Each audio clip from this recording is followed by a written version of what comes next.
Well, hello there, everyone. This is Jeffrey Nance, and I am going to be along with you, but just basically hanging out in the background because I want you guys to hear from Jared Russell. So, Hey, Jared buddy. Russell has some great stuff prepared for all of us today. Um, he has been with TRADEway for quite some time, produced several different products for us. And today he's got a topic for us that obviously you guys are interested in hearing. So we're glad to have you guys with us. And from there, I'll let you take over, Jared. Thanks, buddy. Yeah, we got Jeffrey back there. It looks like Katie and Misty are they're lurking. They like to lurk in the background, so they'll be there for some questions. If you have questions about what I've said, again, please throw that. And again, we got some people in the background, but it's still even easier for Jeffrey to keep up with the Q&A box than it is the chat window, because a lot of people are talking over there and it scrolls really fast, and we don't want you to think we ignored you. If you we might ignore you, but no, we don't want to miss a question and you're like, well, they don't really care about my question.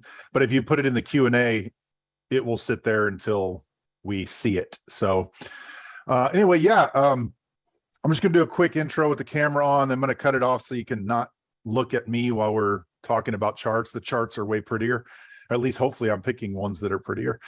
That is not a high bar, but want to discuss somewhat briefly. I mean, I just want to get you guys thinking along a pathway relative to option trading, because I think it's really easy to get stuck in a rut of, and I think maybe on some of your emails you might have heard this phrase, as I mentioned this phrase to our team about sending the emails out, and that is that I trade fill in the blank strategy, kind of like an exclusive statement. And this is not to say that you can't gravitate toward a favorite strategy. I'm going to discuss, because I have favorite strategies. That's a good thing. You want to have something that resonates with you, that fits your trading style, that you can go to consistently. But what we want to be aware of is that even inside of that, we want to be able to have some versatility in how we act, because the market is dynamic. Okay. The market is not the same all the time, and no single strategy will be as effective at all times. It's just the way markets work, right? So we just want to be aware as we learn. And some of you, everybody who's here is in a different place in their education, in their process, in their trading experience, in their process and ability to overcome their own personal shortcomings. Hey, that's a big part of trading. That's like the least fun part until you get past those things, and then they're actually rewarding. But we all have a different place we are. So I'm going to have kind of a general conversation and just get you started thinking about some things as far as have the word versatility in the forefront of your mind as you continue to learn different option strategies, as you learn different market cycles and the behavior of the indexes. Like I'm looking at the S&P here right now. And so the versatility, I think, is a key word for how are we going to act when the market's doing A versus how are we going to act when the market's doing B? And does that induce a shift in strategy for us? So I'm gonna get out of the way here, Mr. Jeffrey, so we can see the whole screen and I'm not in my own way. There we go. So I want you to be thinking along those lines. And I want to make a few just broad statements that I think are key before we jump into some detail. The first one would be that I don't want your first thought when I say versatility to mean that you get what is known as strategy drift, where you have this mindset that the next strategy you learn is going to be the golden nugget or silver bullet or whatever other analogy you want to come up with. That's going to be the thing that makes me successful in trading. Don't forget, even though a strategy you may learn could be powerful, it will work really well in certain market environments for certain types of traders. There can be really good strategies that just people are just not comfortable with from a personal risk tolerance standpoint. And that goes across the spectrum of option trades and positions and strategies. So I don't want you to think that versatility means you have to learn everything there is to learn. I heard this statement just a couple of days ago from a highly, highly successful fund manager. And the quote was something, I may get it a little bit wrong, but something to the effect of, you need to know what you don't know. It's like, we're trying to know everything about the market. We're not going to know everything about the market. None of us will ever know everything about the market in a given moment, right? So we need to know what we don't know. And we can only operate on the things that we can quantify, that we do know. And this is why I think technical analysis is so fascinating, is because it's just right there. You're looking at a chart of the S&P 500. It is the absolute 100% perfect representation of what the market sentiment is right now. Every single investor in every stock in the S&P 500, you are looking at the results of that sentiment. So, and I'm guilty of this. So when we come on and we go, man, this is kind of crazy. Can't believe the market's moving up this much with all this bad news and blah, blah, blah, fill in the blank. Who cares? It doesn't really matter. This is the accurate representation of the market. The reason I bring that up is because when we start to talk about what can versatility look like relative to learning options or pushing further into your options knowledge, the particular cycle or behavior of the market in the short term is going to be a big part of you becoming versatile. So I know that's not directly related to options, but how do we make decisions on what option strategy to use? Hopefully you're evaluating, well, what's the market up to right now generally? And then of my list of stocks, how are they behaving? And that should hopefully produce a situation where that takes you to the next determination.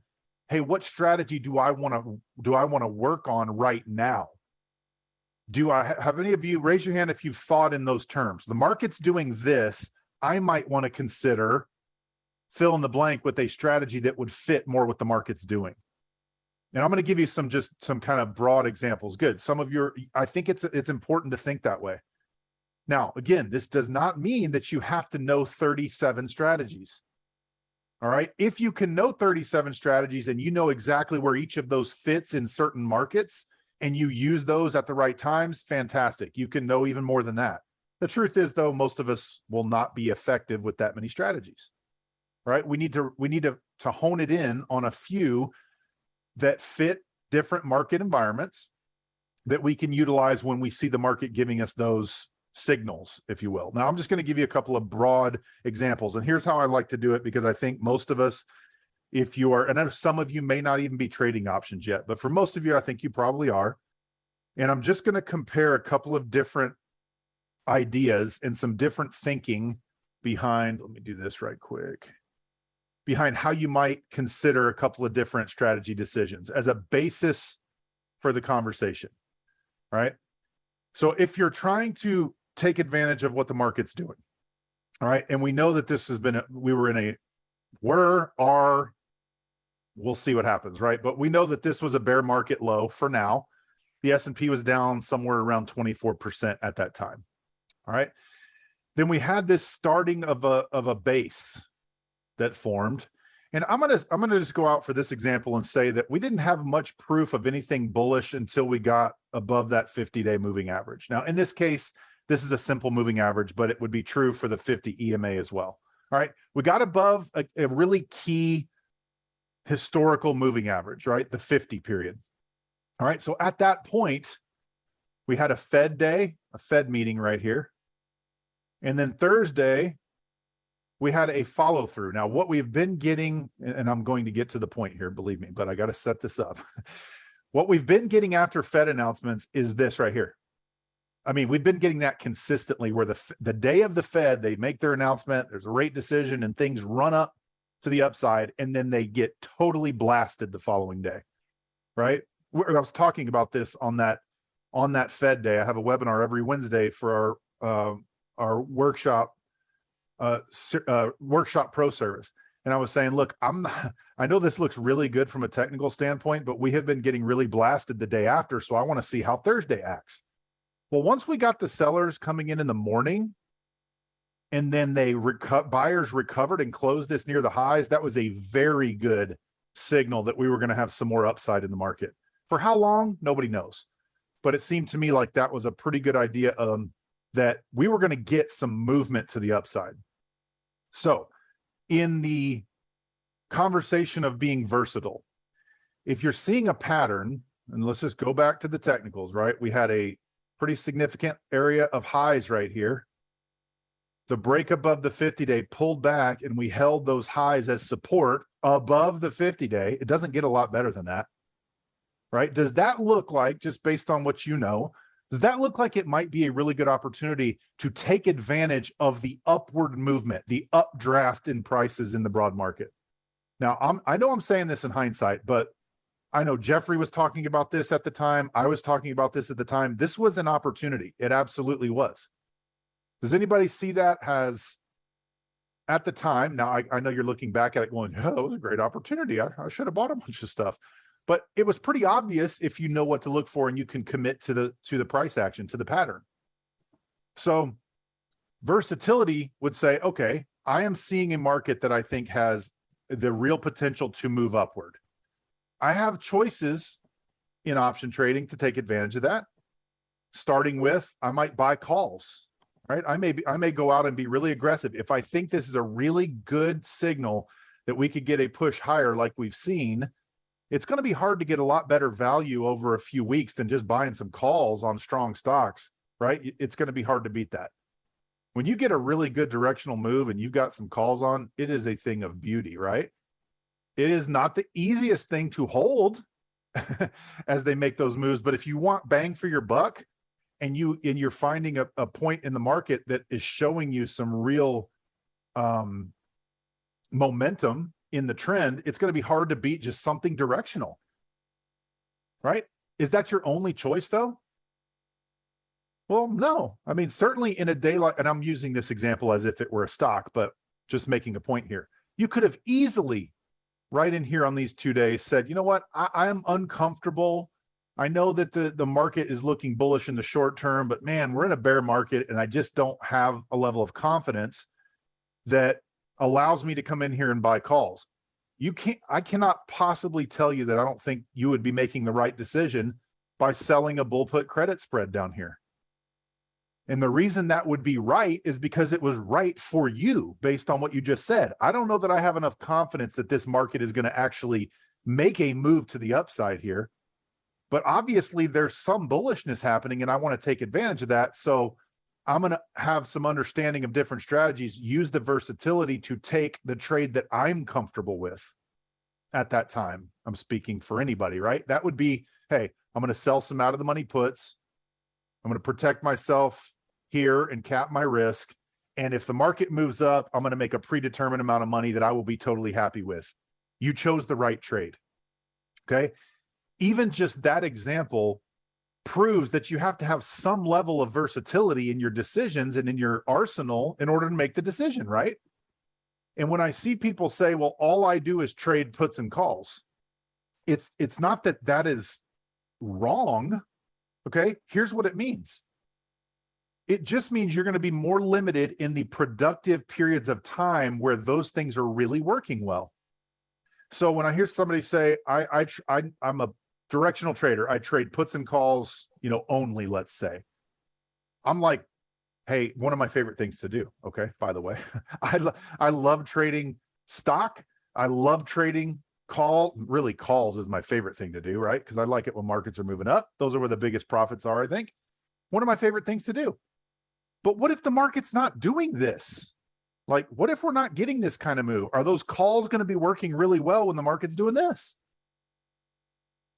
What you're going to have to do, and Jeffrey knows this very well, you're going to have to be very, very specific about entries and exits over shorter time periods if you're going to have those strategies work in a market that's moving sideways, right? So if you're identifying the situation that fits well for your I trade calls and puts trading plan, more power to you.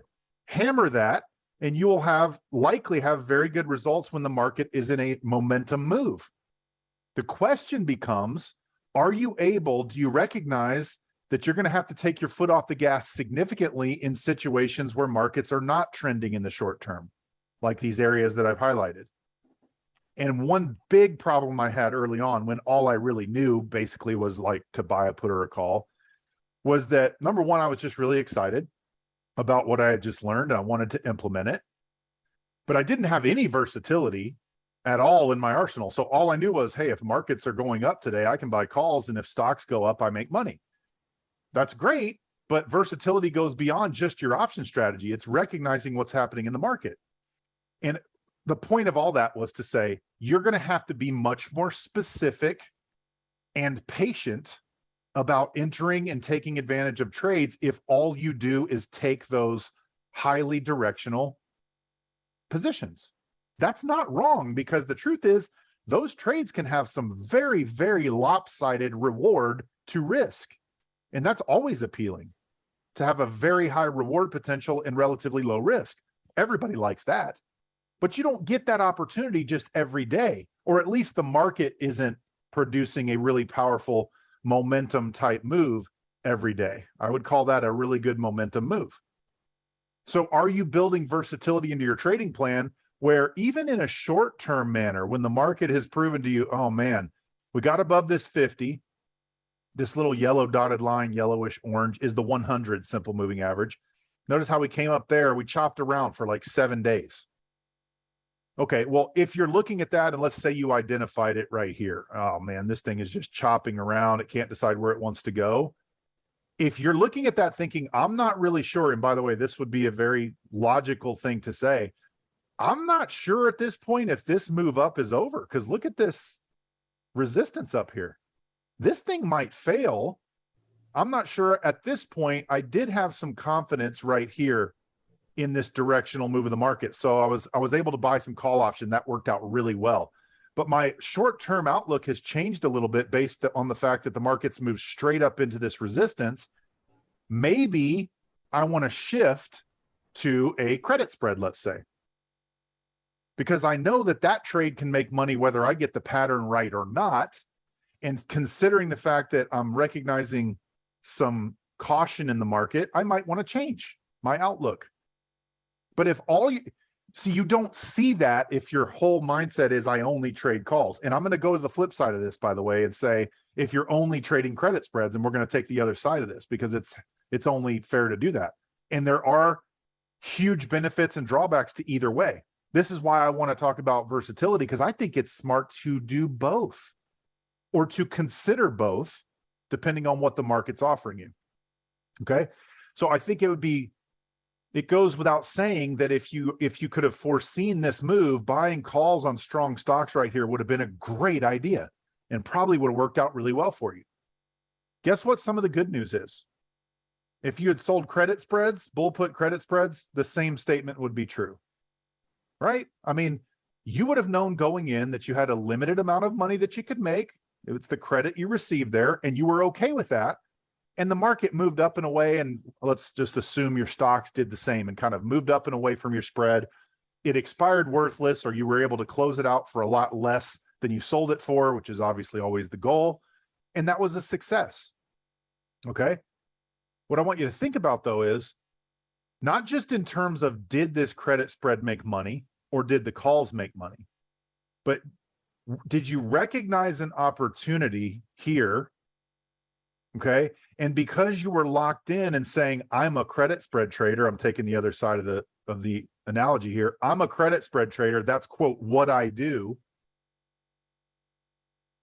If that fits your trading plan and you're meeting your goals, don't change a thing. Okay. Hear me out.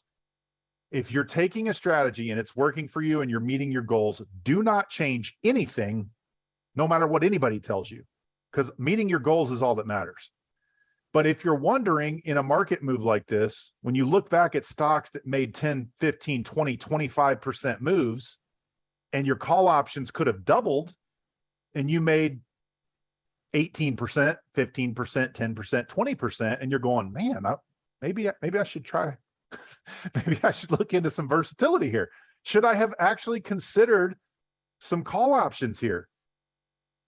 The difference is this could be quite successful, but in the long run, like based on, let's say the next, 2, 4, 6, 8 months, how much would this gain have made for you compared to what you were able to book on the credit spread? So when you come over here a few months later and the market changes and you have to take some stops, some positions aren't working out as well, how much of this profit covered some of these losses compared to this small profit you booked down here?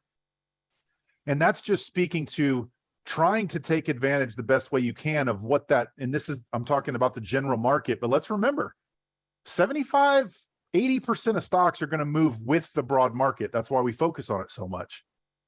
So when you see a momentum type setup in the market, you absolutely can make, I call it the layup trade, like in basketball, if you want the highest probability shot, it's right up next to the basket. You use the glass, you lay it in, it's very, very high probability, right? It's a quick 2 points. That's the layup. That's the easiest shot in basketball, even easier than a free throw because you're right next to the basket, right? Or you could choose to shoot threes all the time. Now, if you're Steph Curry, that works out pretty well for you. But for your average person, it's a lower, even for him, it's a lower probability shot. Now you get paid an extra point for it, but the odds are a little lower that shot's going to go in. So you can choose to take the layup anytime you want to. If you see a really good setup, right? Take the layup. You're going to get layup returns, and that's not bad.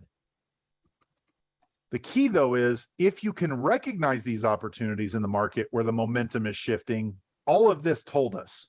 Break above, a pullback, and a hole. That told us the momentum was to the upside. So I don't want to be negative, but I want you to think about how much money did you leave out there when you really did identify the setup. If you didn't see the setup, then it doesn't matter because you didn't see it, right? But let's say based on our conversation, you're now recognizing, wow, that's a very, very common pattern right here. And it almost, I don't want to say that. It generally, very high probability you're going to get upside follow through. And if we think that about the broad market, what do we think about a lot of stocks? Probably going to get some good upside follow through.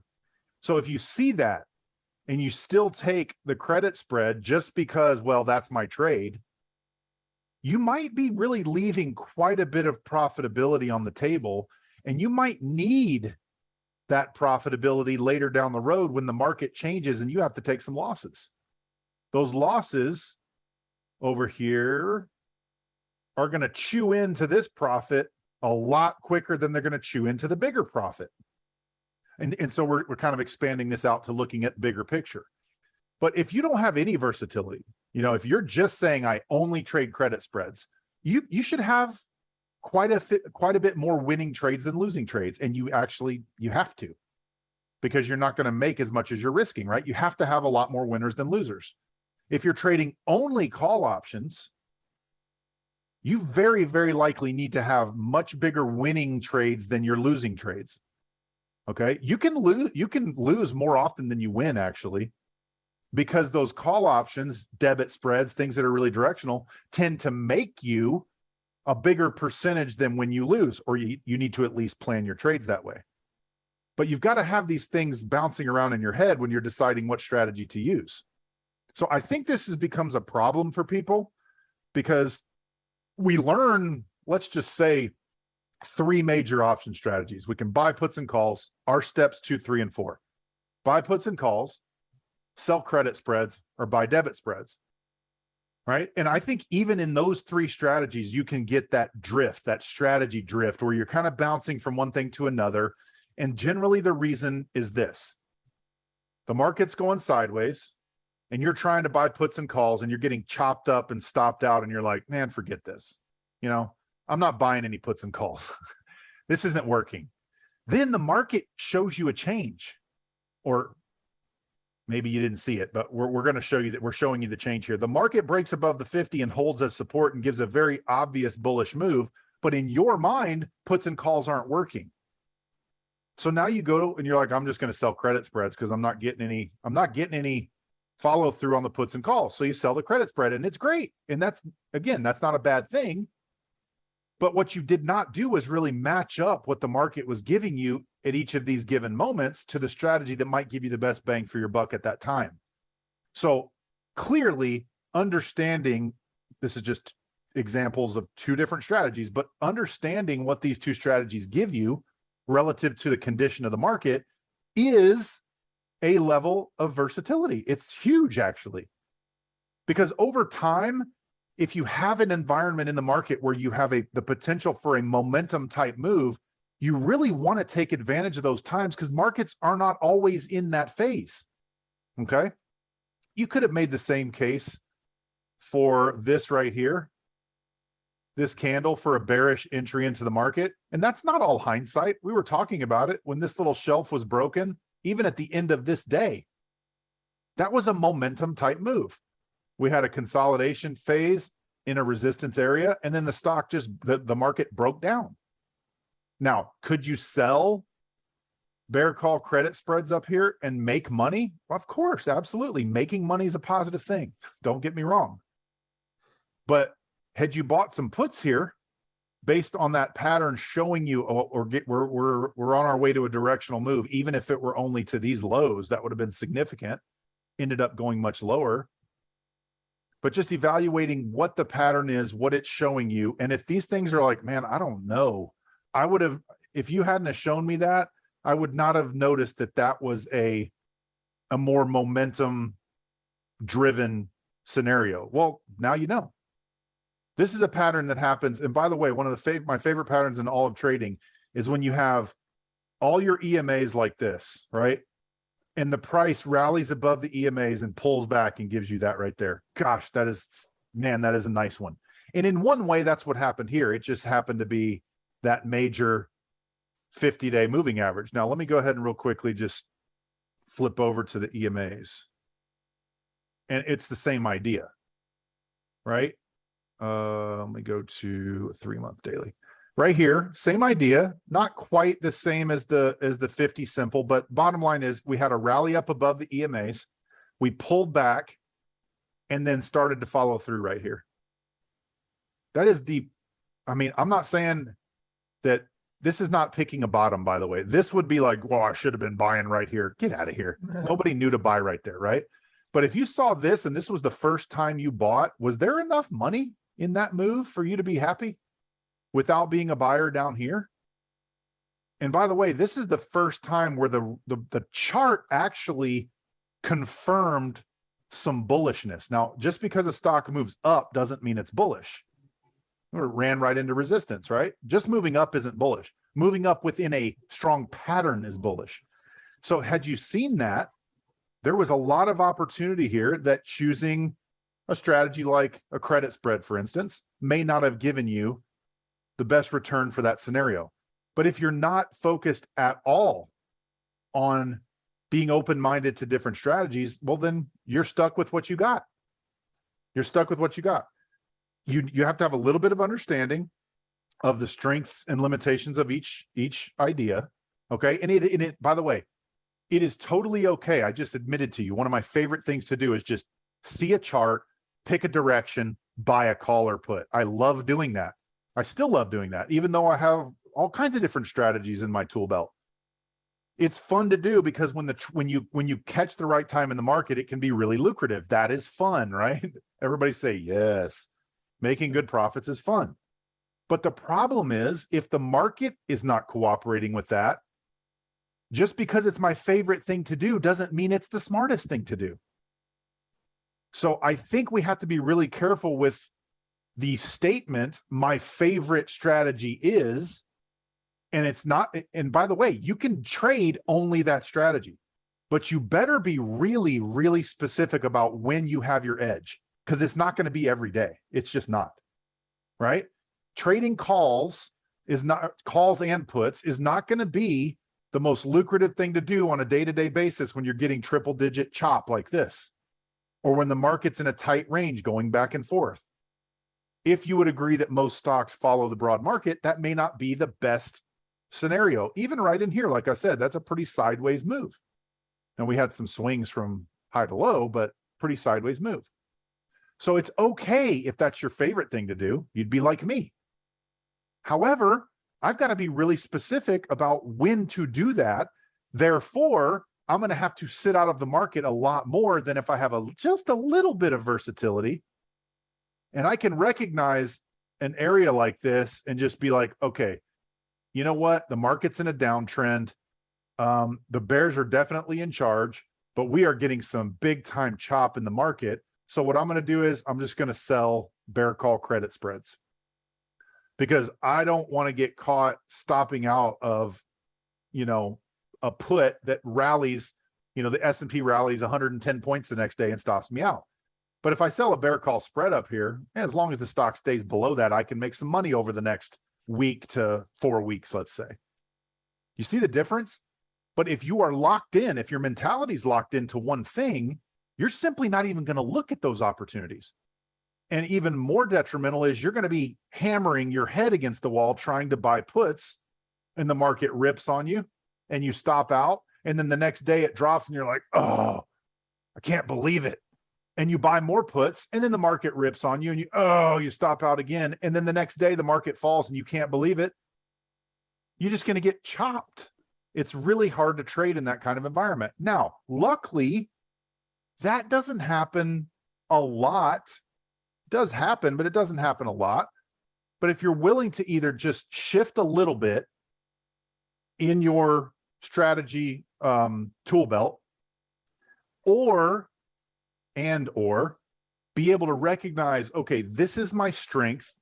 This is where I'm excited about trading. This is where I'm engaged. This is what works for me the best. And you're going to stick with a single type of strategy. You have to define those parameters clearly. When do I have the advantage? Right? Even if you're extremely short term, Jeffrey does a great job of this in the way he trades and teaches. You've got to be very accurate and specific about when you're buying and why, and when you're selling and why, because you need that move to happen at that time when you buy it. So if you're getting this kind of chop in the market, it makes it difficult. Makes it really difficult. So those two examples are I think pretty simple to think about, right? Buying a put or call versus selling credit. One gives you a nice probability advantage. Selling credit spreads, great. I've got some versatility. I'm going to sell some credit spreads, but I know, hey, I'm going to receive a little bit less return, generally speaking, but I'm going to have a high probability of making a profit. And in a market that's not giving you a lot of conviction, that might very well be the best decision you could make. But if you're not able to take your foot off the gas when the market's in a sideways move and you're just buying puts and calls, it might induce some pain. Because if the market's not in a trend, in an obvious trend, and you're not getting those entries at the right times, it could be very painful. And the profits that you developed in a prior trend can very easily evaporate. And there is nothing more disheartening than building some good profits in one market phase, not recognizing a change or having any versatility in your trading, and then giving all that back and more when the market changes, because you weren't either willing to see the change or you were locked into, quote, your favorite strategy, and you didn't shift when the market shifted. In other words, your favorite strategy was working really well in the prior environment, and then now all of a sudden it's not. Now, again, in a more positive scenario, that would be like just selling a bunch of credit spreads as the market moves up. That is, at least you're making money. Okay, that's positive. But again, in the long run, you would love to be able to take advantage of moves like this with strategies that gave you outsized, bigger gains, right? The bigger your gains can be relative to your losses, the better you'll be over time. So one of the reasons that we focus, two things, that David Mitchell built this entire system starting with a technical foundation, right? We talk about fundamentals, technicals, and market tone, but when to get in and out of stocks is a technical decision. It's based on charting, right? That's how we decide when to get in and out. When you couple that with a small handful of effective strategies, it gives you everything you need. But you have to develop, first of all, understand your own risk tolerance, understand what resonates with you and why, and then wait for your opportunity in the market. If you're trading every single day, the trades might be working out for a period of time, but it's pretty unlikely that you're just going to continue to do that one thing all the time and have consistent success. That's just, I'm sorry to say it, but that's just the way it is. Now, again, if you're going to try to trade all the time, then I would recommend probably considering a higher probability strategy than trying to trade the market direction every single day if you don't have a very tight rule set for that. And that's because it's just harder to do, right? It's harder to get the direction right than it is to have a trade that profits without getting the direction right. But I would highly recommend considering evaluating not only the market, we're referring to the broad market here as our barometer, but you could use this as a stock chart. If you're seeing a momentum move in a stock, why don't we go over here to SI right quick? SI is a chart that, matter of fact, this chart was on I had this on our online study groups a couple of weeks ago. Right in, let's not use red. Red makes me think about losses. Let's use green. Right in here. Does anybody, just based on what you're seeing from this chart, relative to the price action, does anybody see anything that resembles the conversation we just had on the S&P? Click your hand and raise it if you see anything. I'll give you a hint here that might resemble what we saw on the S&P 500 recently. All right, about 10% of you, which is okay. And what I'm talking about here is this phenomenon of a move up and a break of a previous resistance level and a pullback and a hold of that level of support.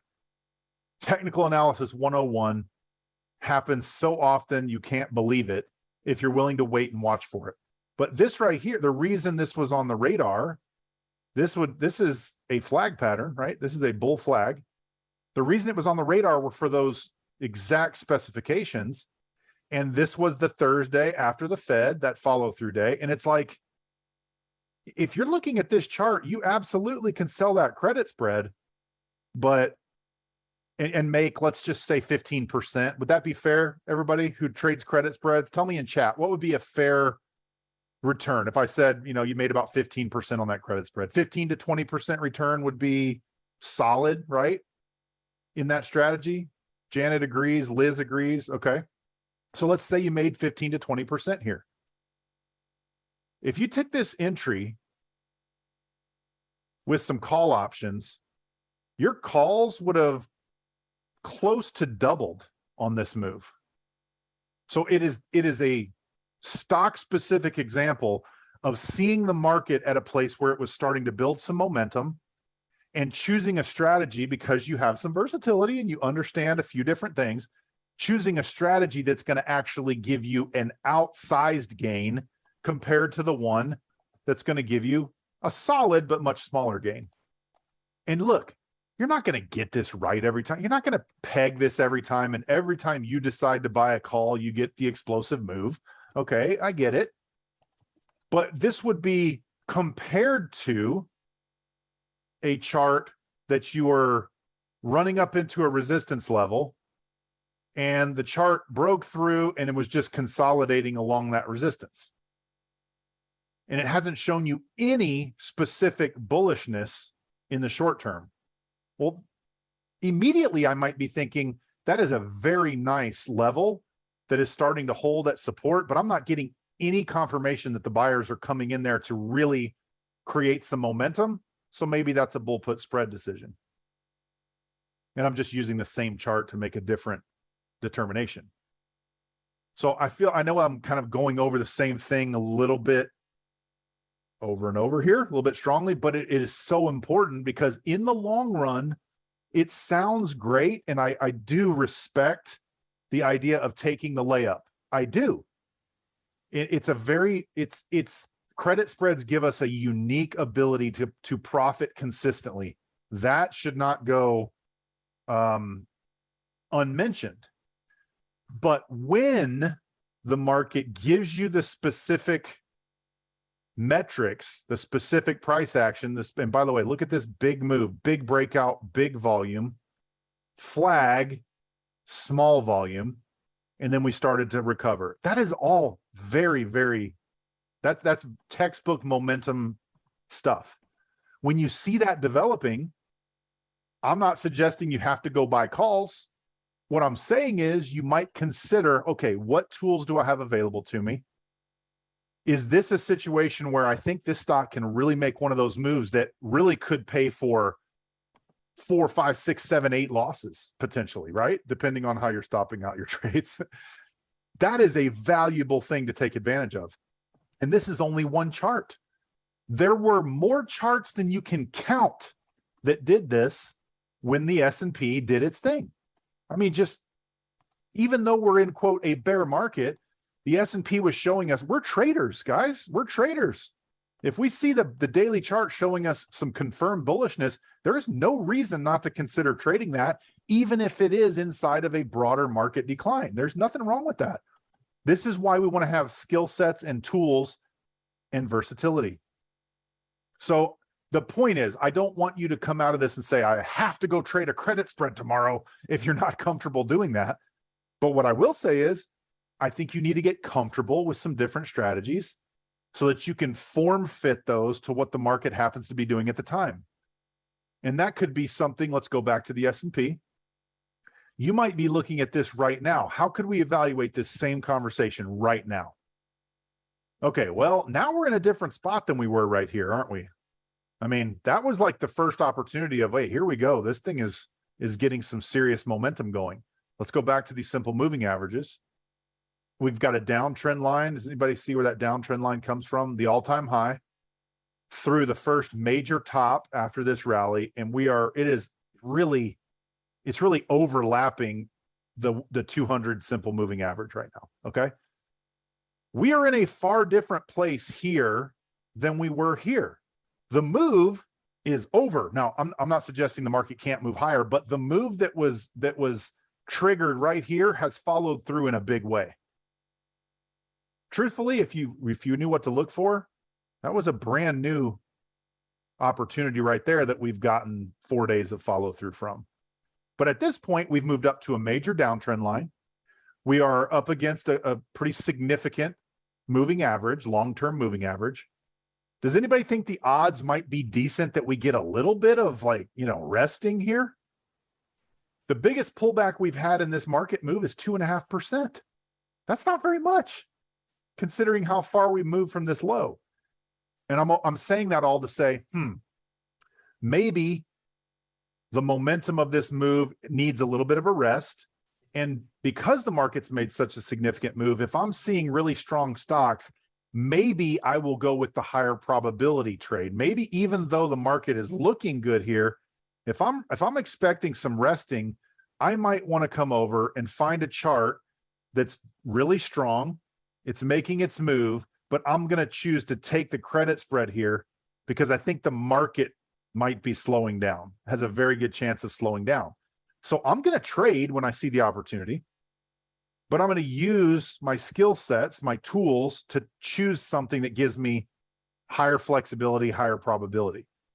I'm not going to shoot a bunch of threes up here. Okay. I'm going to try to focus on getting the higher probability trade. I'm going to try to get that layup, that little floater in the lane from 3 or 4 feet, right? If you ever developed that shot. I never really did. Jeffrey, did you ever have that shot, Jeff? I never had the floater. I don't know. Jeffrey played basketball. I mean, I could hit some stuff like that, but it wasn't like my best. Hey, that shot came in vogue after our time, buddy. Okay. So let's just be honest about that. That they perfected that one kind of after our heyday. But that's the point is true.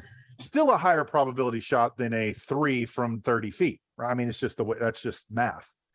So being willing to just say, okay, first of all, spend some time studying what momentum looks like and what consolidation looks like from a broad market standpoint and an individual chart standpoint. And then be willing to say, I might not be in the environment that I want to be in, but if I want to practice some versatility and have some effectiveness in different market conditions, I need to go to my tool belt and I need to choose something that fits what's happening in the market. And again, that is the definition of versatility, is having things that you're not only that you understand, but that you're willing to do. If you understand the strategies, but you don't use them, then they're no good to you. And again, this is something you're going to want to just think through. How does this fit what you're trying to do in the market? how well acquainted are you with some of these other strategies? And maybe this is some motivation to consider, hey, I need to learn I need to learn in a little more depth how to use these things. And this is only the example of a directional call in a bull put spread. We got a lot more choices than that, right? So I think versatility goes beyond just this conversation, but I think it's less likely that the average trader outside, well, even if you're just a stock trader, how many of you recognize if you're just trading stock, you can make as much money as your heart desires in the market with enough time, effort, and education and discipline? It's true. You don't have to have options.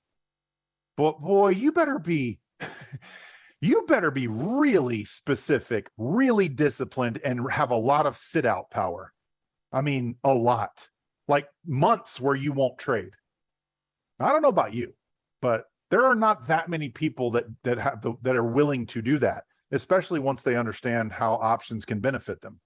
So there's ways to make money in the market. There are countless ways to make money in the market. But if you have some versatility and the things that options bring to the table, like being able to take something where you're giving yourself a really solid probability, how about also having the ability to make a really good return? And I say really good, meaning beyond 10 or 15%, like a credit spread, right? Here's a trade. I just bring this up because it's one we actually did. I would rather do something like this than just give you I would like to bring up a chart that we discussed, like maybe that Jeffrey brought up on the online study groups, or that I brought up, or something that actually happened, and then just give you some past example that could have been done. Here's an example of a trade that we actually did in our, we call it Workshop Pro. It's a support service for those who have gone through our entire workshop series. It's kind of like an ongoing education if you don't have that. And this is an example here, and we're getting toward the end here, so I want to expand on the idea of versatility beyond the conversation that we've had so far. You guys are like, conversation? You're the only one talking. Well, you guys are talking to yourselves, right? Jeffrey's talking in the background, like, what's this dude talking about? So there's a little bit of conversation. But this was a point in the market where the energy was really strong and then it rolled over hard. Okay. So when I see that in a chart, generally speaking, I'm going to be looking at these pullbacks to the upside as opportunities to look for the stock to roll over and show more weakness. Okay. So right in here, we just looked at this chart, and I think we looked at this on a Wednesday. I said, that's a pretty good looking failure pattern. The stock, this is CVX. I mean, this is Chevron, big time company, obviously. Chart patterns don't discriminate, right? Chart patterns will work on anything, no matter what you're trading. In this case, this could be called a bear flag pattern. Pretty simple, big flush, a little bit of a retracement, and then seller stepped in right there on that day, okay? So we were looking at this on one of our webinars, said, man, this I think is a pretty good opportunity for some downside follow through, but I'm not really sure this thing is just going to cave in. Like, this is the 200 simple moving average right here, like we've been looking at on the S&P, and I wasn't expecting a lot more than that out of this chart. So in the conversation of versatility, I wasn't just crazy about going out to buy puts. Generally speaking, if I'm buying a put or a call, I want to be able to make 3 or 4 or 5 times more than I'm risking. Like, I want to have big time upside potential. And I just didn't see that was the case on this trade. And the other side of it is, okay, let's use the conversation we've been having about, let's go to a credit spread. That would have been fine. But I did feel like the stock had a good opportunity to move from here to here. And if I believe that, then the credit spread's going to, quote, leave something to be desired, I hate using the term leave money on the table, because we always leave money on the table. But are you guys following the logic here? I felt like there was a good chance of a move down to the 200. So I wanted to do something more than just a credit spread, but I wasn't crazy about just buying a put. Right? So it's like, well, In the workshop series, we cover some different ideas. We talk a lot about mindset and controlling emotions, and we teach some different new strategies. And this is one of them that we teach in workshop 3. And so we took a position here, but we structured the trade in such a way that if we got to move down, we could make a much bigger return than the credit spread. But if the stock just meandered like this and we weren't right, we were wrong in our assumption that it would move down, then we could still make money over the course of our trade. And the way this one worked out, we did get the move down, which was great. And I think we entered here, and I think took some, I think this is accurate. We took some profit here around a 37% return, took some here around a 42% return, something like that. Maybe no, 45% return. And so the whole trade in 3 or 4 business days was about a 40% return. But had the trade not worked out, had it gone sideways, we still could have made a profit.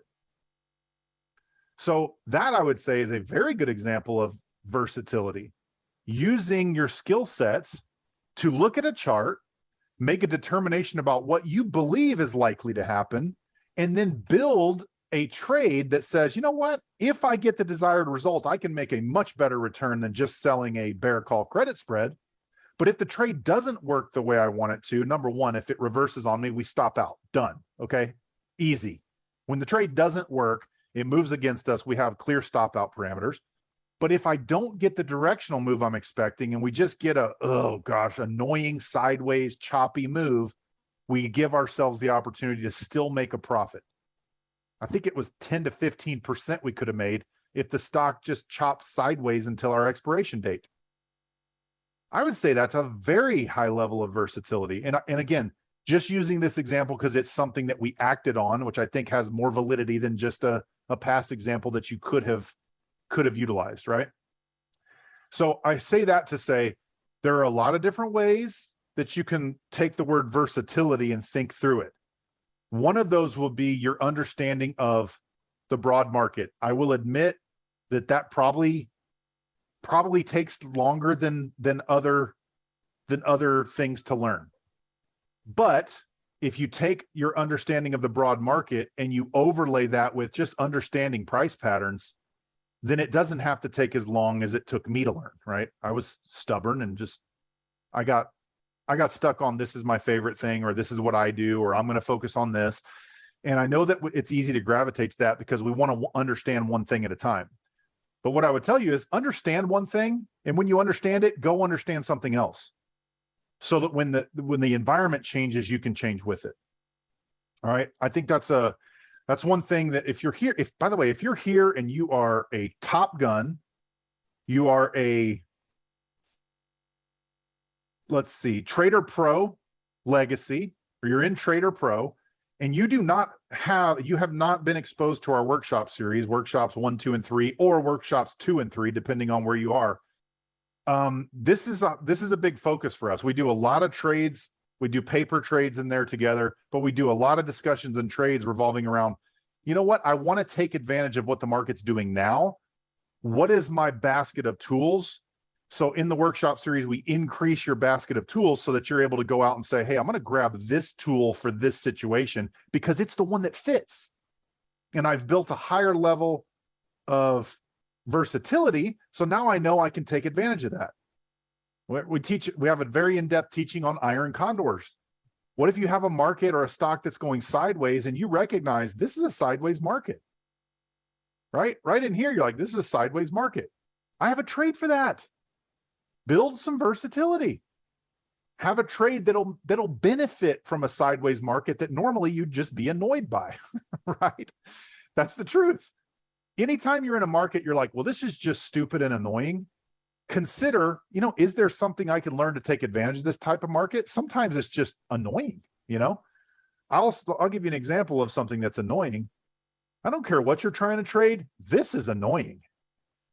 Big bodied candlesticks closing in the opposite direction each day, one after the other like that, is very frustrating, probably no matter how you're trading. So there are certainly times where you just want to back away and say, you know what, let me let this thing straighten itself out here, and I'm going to just kind of be on the sidelines. That's perfectly fine. I'm not suggesting that versatility allows you to trade all the time every day. But if you're looking to expand on what you know, you're looking to say, how can I couple strategies? How can I pair strategies? How can I use things like iron condors or butterflies? A butterfly spread was part of this chevron trade that we put on right in here. So if you're looking to say, man, I really want to increase my versatility so that something like this chevron trade, let's assume you agreed with what I said. Like, okay, I'm not really sure that I want to buy puts, but I feel like it's going to move down. So I don't want to just do the credit spread, right? Or I don't know if that's the answer. Broaden your strategy base. And that is not contradictory to what I've been saying. Broadening your strategy base is not to say that you're going to be flying around and having strategy drift, in quotes. I'm using that as a term as if people know it. But, like, oh, this is working, I'm going to do it. Oh, it stopped working. I don't like that anymore. I'm going to do something else. And you're constantly at odds with what the market's doing. That's not what we're trying to do. But if you understand, if you learn new skill sets and you understand them, well, then when the market presents you with something, you immediately have a default to go to that's likely going to benefit you better in the long run than sticking with one strategy and waiting for a very, very specific scenario. Now, again, that may be true for some people that they just want to trade the directional stuff and they're willing to wait for their opportunity. No problem with that. But if you're somebody like me who says, well, I just feel like the market is so dynamic, it's changing all the time. I want to be able to have a set of tools that's going to work with whatever's happening. If you're not in that place now and you're looking to grow into that, I think we've got some links there. Misty probably has posted them. I haven't looked in well, there you go. Misty's got a link there in chat for what it looks like to join us in the workshop series. Again, depending on where you are in that process, that may be an upgrade to workshops 2 and 3 because you have access to workshop 1 already. And just a quick rundown of some of the high points. In workshop 2, we discussed controlling emotions, building a trading plan, Fibonacci, iron condors. Those are kind of the high point. Market symmetry. We covered all those just in the workshop 2, which is a 2-day live online event, just like your other step events.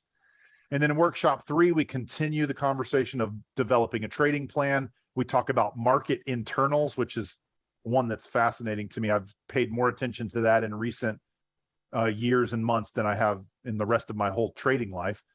Market internals, we talk about the Greeks in detail. We teach butterfly spreads.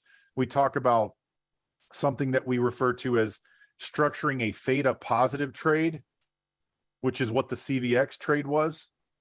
So just a lot of depth in what we're teaching so that you can have a bigger tool set, right? A bigger tool belt, or maybe the same. We don't want our tool belt getting bigger. That means we're gaining weight. But how about just a tool belt with more slots in it?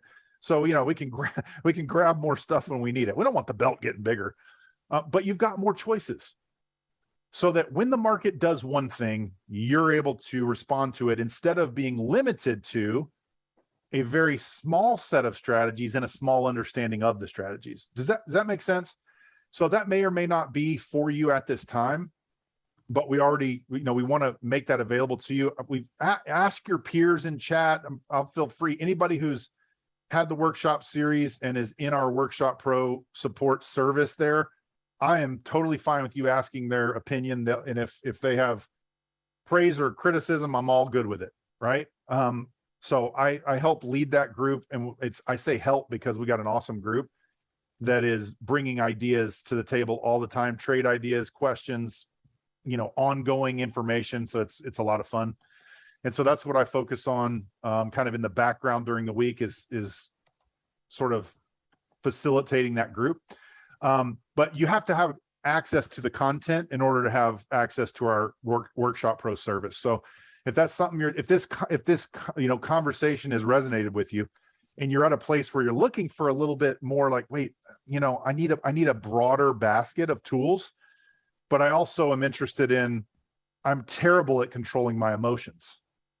I would have had to have raised my hand to that statement in agreement up until like 3 years ago. And I'm trading 11 years now. I was terrible at controlling my emotions. until I started to really dig in. Part of this was, actually yielding to the Lord and saying, what is my problem? I've got some issues here. Like, am I got a problem with money? Do I have a problem with failure? What is the deal here? But if you have a problem with that, we have a very, very valuable session in workshop 2. I think probably one of the more popular sessions that has nothing to do with actually like stock charts, but that's something we spend a lot of time on, because if you don't understand why you're being emotional and you're not counteracting those negative emotions, it doesn't matter how many strategies you know. I'm here to tell you, you can know a whole lot about the market, and if you can't control yourself, none of it's going to matter. It's just not going to matter.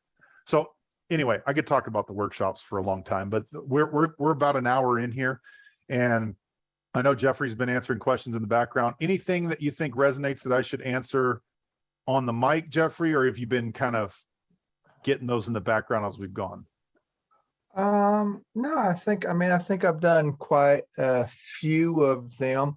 We just had some questions about maybe some specific things. And I think part of what you want people to realize is not so much, hey, I'm going to give you, 10 different strategies here that you can do. We certainly have those available in our different classes. It's really just a matter of seeing, how you can look at things differently, and how that's a good thing. And I think somebody, might have been John or somebody, said something about, it's good to have different strategies and it's good to learn them, and you can do them with one contract. Now, one contract probably won't make you rich, but it also shouldn't make you poor. And when you're starting out, we really want to focus more on that. Let's not make you poor. And so figure it out. Look at how things work. We just had a student that just had something recently. He did a step for a debit spread. And it should have worked out fantastically well, but the way that he executed it, he ended up with an expense on what should have been a full maximum profit. And so, oh man, I was like, oh dude, I've been doing this for 12 years and I've never seen that happen. And so I had to explain to him how he went from a really nice positive gain to an expense, and he was really upset about that. And I can see that I would be. Yeah. So we do want you to be involved in a lot of different things, figure these things out, but then also use them over time. And then also to kind of combat, because I think what you're looking at, Jerry, and we had several questions about this, is like, maybe just the idea of understanding, if I go get in a trade, how am I anticipating that it's going to move my desired direction? Because here we're talking about like a major pivot in the S&P, while there were still plenty of negative news out there, and you hinted at that a little bit. But how do you go about that? And to realize actually there's some things that you can do that can help you feel a little bit more confident in that, because you can say, well, if it doesn't work, I can do this, or if it does work, I'll do that. Some people mention, doing like multiple trades, like multiple bullish setups. And what I would say to that is, sure, you can do that, but you're still pretty much going directional. Just because you do a bull put and a bull call doesn't mean that you're going to make money on either. You could lose money on both. Sure. So yeah, it's cool to have those things, but there might be some other things that you can do to say, well, if I'm really trying to feel better about this moving one direction or the other, that maybe it's not just, piling up bullish trades all at one time. Because in theory, I could go buy the stock, I could buy a call option, I could do a bull put spread, I could do a bull call debit spread, I could go out there and, sell puts. There's a lot of stuff I could do, but at some point in all of those trades, if I'm going to make money, that stock's got to go up. Otherwise, I lost money on 5 or 6 different things I just listed there. So it's not just really a matter of saying, oh, I got all these tools. I mentioned this before. It's like, if I've got to cut a board, and you can be like, I've got a hammer and a screwdriver, and I've got, I don't know, you name it, it's just like, All right, so I need you to cut this board, and you've got, oh, cool, I got a screwdriver. Okay, all right, I got a wrench. Okay, Let me oh, know I how got that a goes. hammer.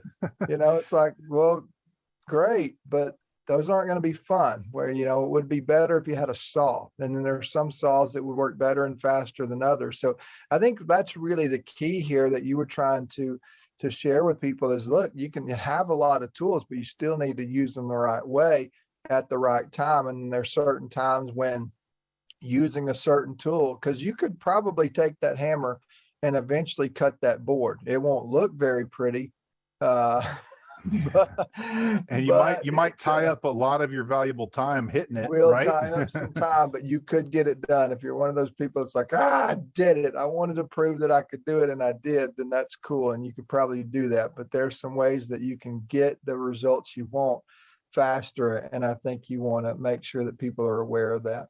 And I think something real quick to close out, that it was making a distinction between two things that are so obviously on opposite sides, like buying a call and selling a credit spread. But a very obvious example that I didn't mention would be, let's just say we're sitting here in that Fed area those 2 days, and we see this move, but we know we're in a bear market. And Jeffrey alluded to this. It's like, okay, man, I want to trust this. I see it. I see the move. I see the breakout and the pullback, and I see all that stuff, but everything's so negative. And I can go buy some calls and they're going to cost me, like $15 a contract.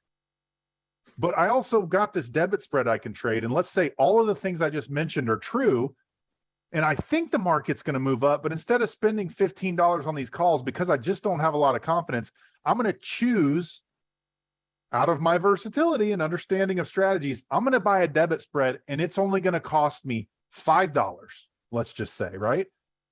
So instead of spending 15, I'm going to spend 5.